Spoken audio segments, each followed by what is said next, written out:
다시 한번 한국은 그런 AI 관련된 인프라 사이클이 도래할 가능성이 높고 그리고 최근에 화장품을 필두로 한 K뷰티가 어느 정도 조정을 받았기 때문에 안정기에 접어든다면 한국 증시가 다시 한번 반등할 가능성이 매우 높다라고 판단하고 있습니다.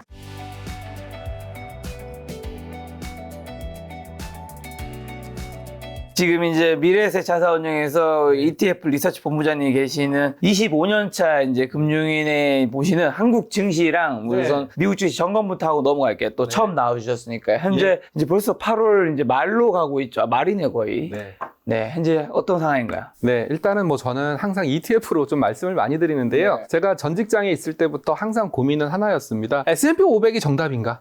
나스닥 100이 정답인가? 기승전 모든 ETF의 투자는 기승전 S&P 500, 기승전 나스닥 100으로 가는 경우가 굉장히 많았습니다. 그럴 수밖에 없는 게 최근에 S&P 500이나 나스닥 100 지수가 최근 3년간, 5년간 토탈 해보더라도 너무나 좋았고 그러다 보니까 ETF를 투자하는 사람들 사이에서는 바이블로 작용을 하고 있습니다. 야, 너 아직도 S&P 안 갖고 있어? 나스닥 100 안 갖고 있어? 지금부터 갖고 있으면 네가 은퇴할 시점 되면은 굉장히 큰 부자가 되어 있을 거야.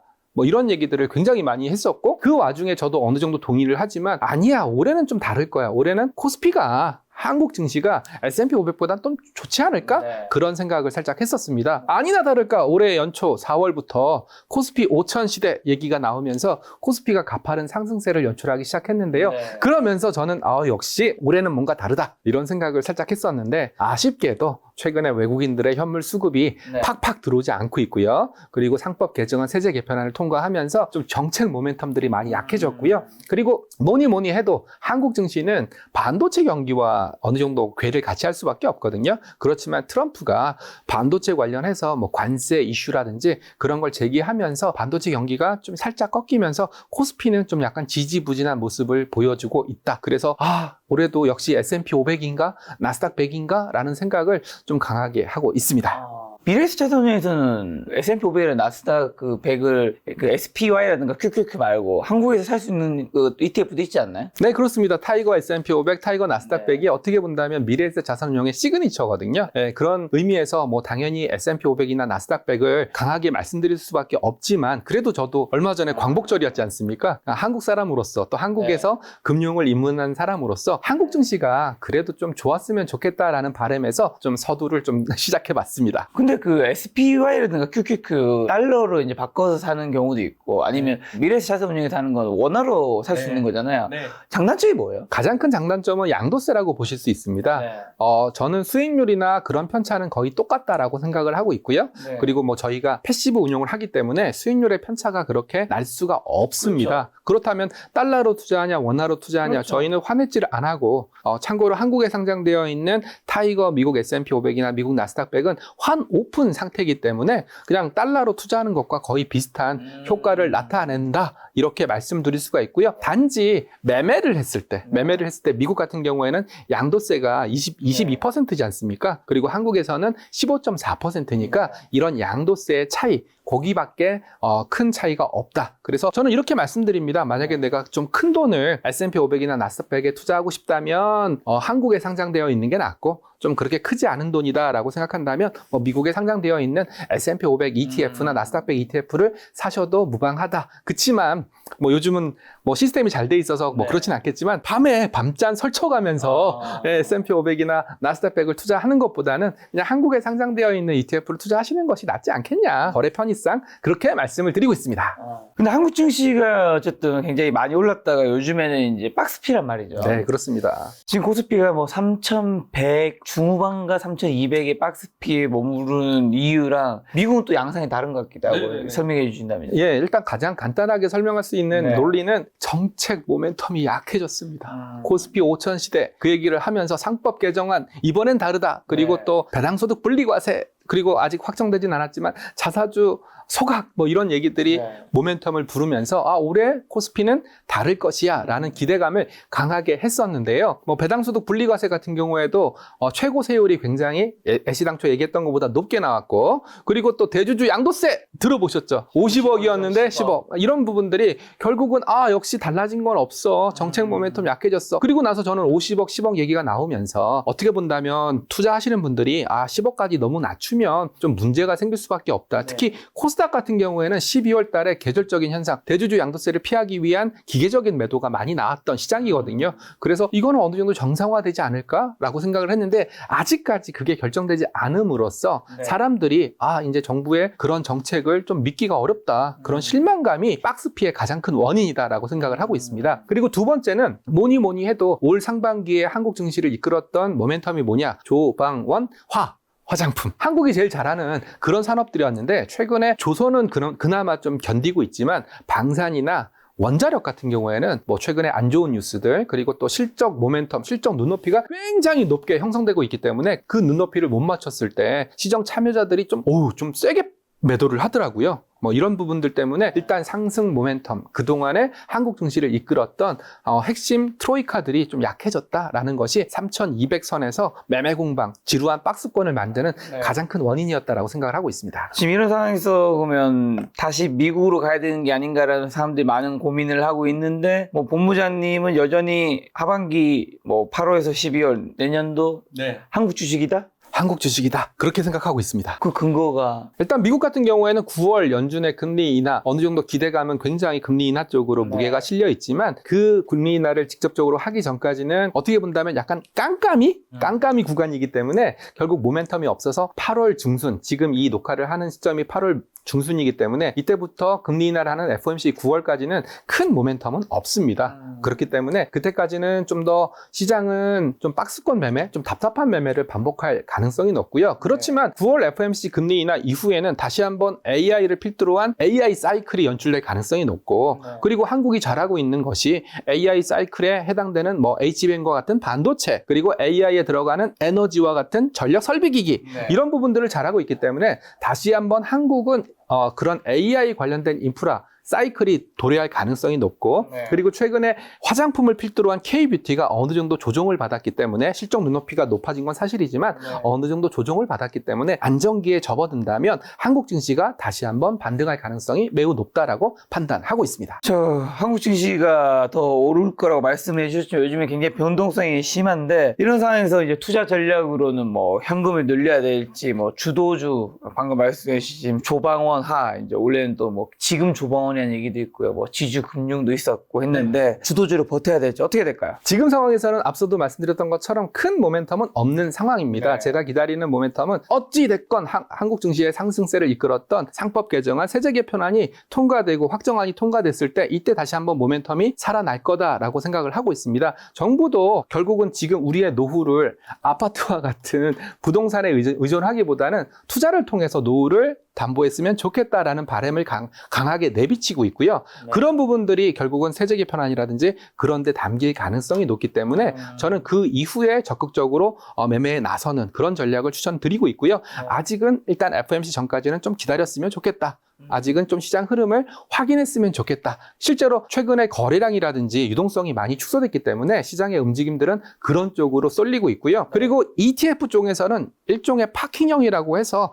단기 자금을 모아놓는 그런 성격의 ETF들이 있습니다. 대표적인 게 머니마켓, 그리고 CD금리, KUFR 이런 것들이 일종의 단기 자금을 잠시 놔두는 그런 목적으로 쓰고 있는 ETF들인데요. 최근의 트렌드를 본다면 그쪽으로 자금이 좀 몰리고 있습니다. 역시 시장도 좀 한 템포 쉬어갔으면 좋겠다. 모멘텀이 생기기 전까지는 나는 당분간 매매를 멈출래. 이런 움직임들이 확인되고 있으니까 아직 뭐 급하게 바닥을 잡았다 또는 상승으로 쫓아가겠다. 이런 매매 논리보다는 모멘텀을 좀 더 기다리면서 한 템포 쉬어가는 전략을 추천드리고 있습니다. 저 방금 말씀하신 모멘텀 중 큰 게 이제 연준의 금리인데 금리 인하 이후에 증시랑 환율은 좀 어떻게 움직일까요? 일단 가장 어려운 질문이 물가입니다. 참고로 미국의 물가입니다. 미국의 물가 지표 CPI와 PPI를 통해서 확인할 수가 있는데요. 생산자 물가에 해당되는 PPI 같은 경우에는 올랐어요. CPI 소비자 물가 같은 경우에는 안정적인 모습을 시장의 기대치 하향했죠. 기대치를 그러면 결국은 PPI가 올랐다는 것은 생산자 물가가 언젠가는 소비자 물가로 전가를 할 수 있다라는 뜻으로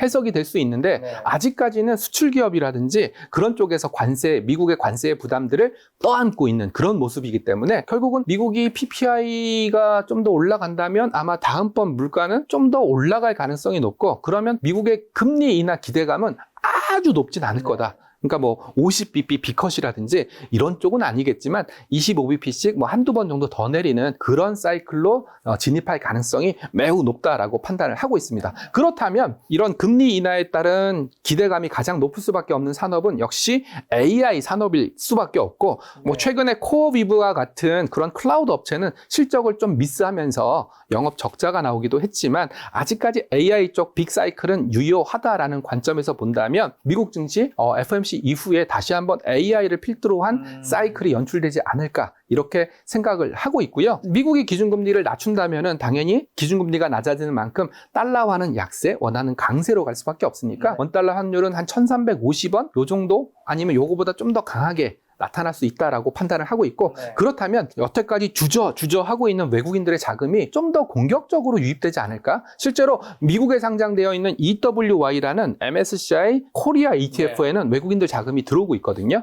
그러니까 미국에 있는 사람들의 자금들이 들어오고 있기 때문에 외국인들의 한국향 매수세는 좀 더 강하게 이어질 수 있다라고 판단하고 있습니다. 지금 1350원대로 가게 되면 원화가 조금 더 강세가 되는 건데 원화가 강세일 때 원래 외국인들이 한국에 좀 더 자본이 들어오는 편인가요? 그렇습니다. 워낙 이제 이머징 마켓, 특히 한국과 같은 이머징 마켓을 투자할 때는 그 한국에 대한 증시 자체에 대한 투자도 할 뿐더러 한국 원화에 대한 투자 성격도 강하거든요. 그렇기 때문에 결국은 누가 먼저냐?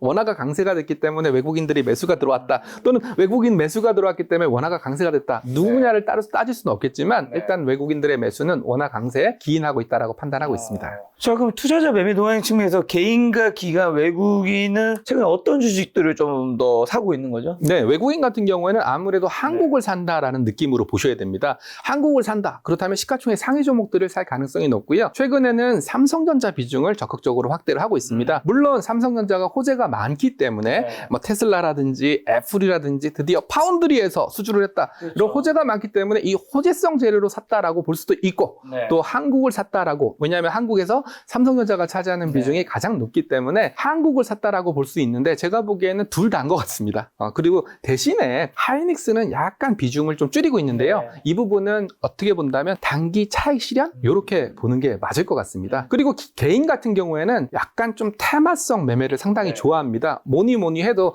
조방원을 가장 많이 샀던 게 개인이었고요. 그리고 또 화장품을 많이 샀던 게 개인이기 때문에 개인 투자자분들 같은 경우에는 이런 테마성 또는 한국의 강력한 모멘텀을 갖고 있는 그런 쪽으로 집중을 했었다라고 보고 있고요. 나머지 기관 투자자 같은 경우에는 최근에 이제 제가 계속 반복적으로 말씀드리지만 상법 개정안을 필두로 해서 뭐 고배당주라든지 뭐 배당 성향이 높은 주식이라든지 은행이라든지 지주라든지 이런 쪽으로 좀 기관들은 매매를 좀 많이 했다. 어떻게 본다면 약간 방어적인 성격의 매매를 했다. 이렇게 분류를 할 수가 있습니다. SKS를 단기 차익 실현 말씀해 주셨는데 그게 HBM 뭐 공급 가행 가능성이라든가 골드만삭스에서도 어쨌든 안 좋은 주가 하향 리포트 비슷한 걸 냈잖아요. 삼성지 SK하이닉스 이제 9월부터는 어느 회사가 좀 더 괜찮아질까요? 저는 지금 상황에서는 역시 삼성전자가 가장 하이닉스보다는 안정적이다라고 생각을 하고 있는데요.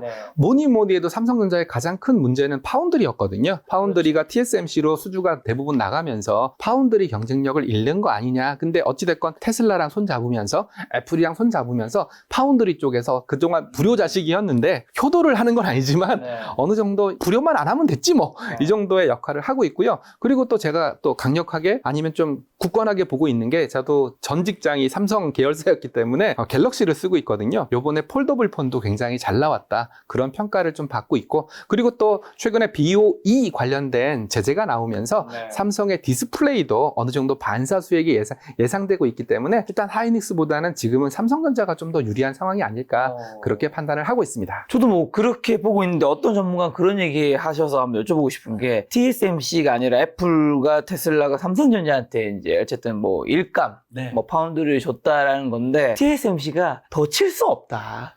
그래서 삼성전자한테 간 건데 이거를 너무 부각되게 해석해서 투자를 하면 좀 손실이 날 수 있다고 얘기하신 분이 있더라고요. 네, 맞습니다. 맞는 말씀이시고요. 맞는 말인가요? 예. 일단 삼성전자 입장에서는 퍼스트 벤더가 뭐니 해도 엔비디아예요. 그렇죠. 엔비디아 물량 HBM 도대체 언제? 그리고 HBM3E 통과되고 뭐 그랬으면 가장 좋겠지만 저는 어찌 됐건 아까 얘기했던 것처럼 불효자가 이제 불효 정도만 안 해도 뭐 불효자한테 효도까지는 안 바라지만 불효스러운 일만 안 해도 불효만 안 해도 효가 될 수 있죠. 네, 효가 될 수 있다. 이렇게 생각을 하고 있습니다. 자, 그럼 8월에서 12월 좀 투자 포인트 한번 찝어주신다면요. 한국, 미국 나눠서요. 네, 한국 같은 경우에는 뭐니 해도 저는 조방원의 부활 이게 가장 큰 키포인트다라고 생각을 하고 여전히 있습니다. 조방원의 9할이라고요? 부활. 부활. 예, 최근에 약간 조정을 받았거든요. 맞아요, 특히 맞아요. 원자력 같은 경우에는 또 최근에 또 예전부터 뉴스가 나왔던 거지만 체코에서 수주했던 원자력이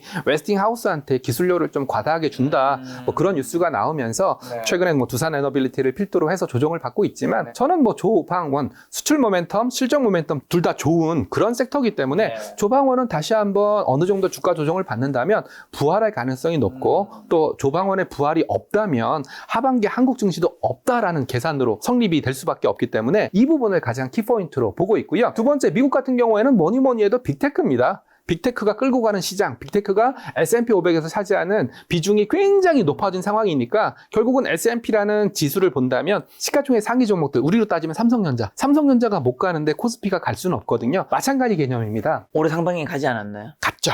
삼성전자 없는 3,200.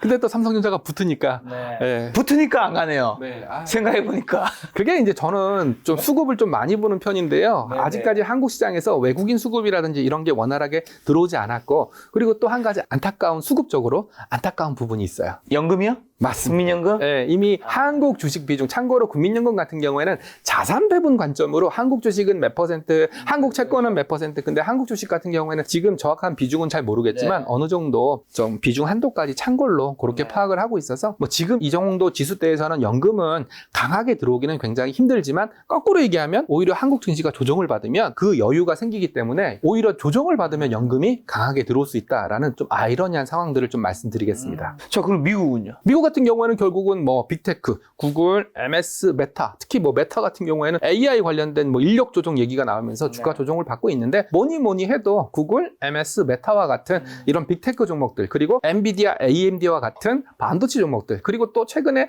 트럼프가 그렇게 살리려고 하는 인텔, 이런 반도체 기업들, 그리고 뭐니 해도 지금은 전력이 모자른 상태니까 전력, 인프라 관련된 그런 부분들이 미국 시장의 가장 큰 투자 키포인트라고 생각을 하고 있습니다. 아마존과 애플과 테슬라는 왜 빠져 있어요? 아마존, 애플, 테슬라. 일단 아마존부터 말씀드리면 아마존 같은 경우에는 뭐 여러 가지 이슈가 있긴 하지만 역시 클라우드 쪽이라든지 이런 쪽 잘하고 있고 또 아마존이 최근에 로보택시 이런 쪽도 진출을 했기 때문에 아마존도 마찬가지로 긍정적으로 보고 있고 애플 같은 경우에는 최근에 AI를 제일 못하고 있는 하우스가 어딜까라고 생각한다면 애플이다 보니까 애플은 글쎄 모멘텀이 뭘까? 뭐 이런 것들에 대해서 시장의 의구심들이 굉장히 많은 상황이지만 뭐 대규모 투자라든지 캐펙스 투자를 통해서 그 위기를 탈출하려고 하는 모멘텀들이 보이고 있어서 애플도 뭐 요 정도 지켜보고 있는 상황입니다. 테슬라는요? 테슬라 같은 경우에는 솔직히 지금 상황에서는 모멘텀을 찾기가 좀 어렵습니다. 왜냐하면 테슬라 주가의 최근 트렌드를 보면은 로보택시 얘기가 나오면 주가가 올라요. 뭐 텍사스에 로보택시를 뭐 1000대 할 거다.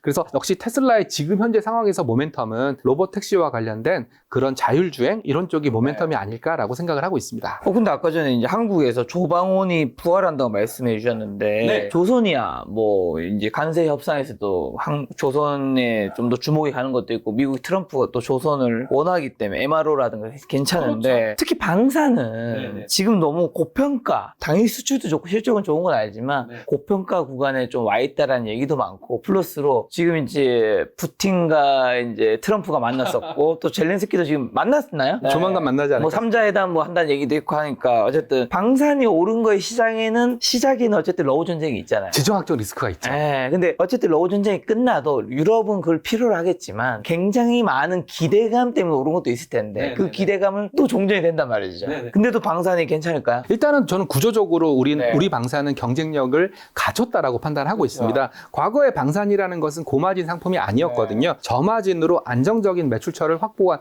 그런 상황이었지만 우리나라 K방산 같은 경우에는 뭐 폴란드라든지 동유럽 쪽으로 수출을 하면서 규모의 경제, 가격 경쟁력을 갖췄고요. 그리고 지정학적 리스크는 끝났지만 지정학적 리스크 이후의 후폭풍이 뭐냐면 각국의 군비 확대 이런 부분들이 있기 때문에 K방산의 매력은 아직 남아있다라고 판단하고 있습니다. 단 하나 저도 걸리는 게 PR이거든요. 네. 뭐 로키드 마틴 대비해서 뭐 미국에 있는 방산 기업 대비해서 한국 방산이 PR이 좀 높다 이런 부분들은 상당히 거긴 글로벌 1위잖아요. 예, 상당히 부담스러운 부분이긴 하지만 뭐 어느 정도의 주가 조정이 일어난다면 이런 밸류에이션 부담도 해결될 거다라는 관점에서 방산은 뭐 일단 뭐 변동성은 있겠지만 뭐 그냥 꾸준히 가져가면 좋은 그런 섹터로 판단하고 있습니다.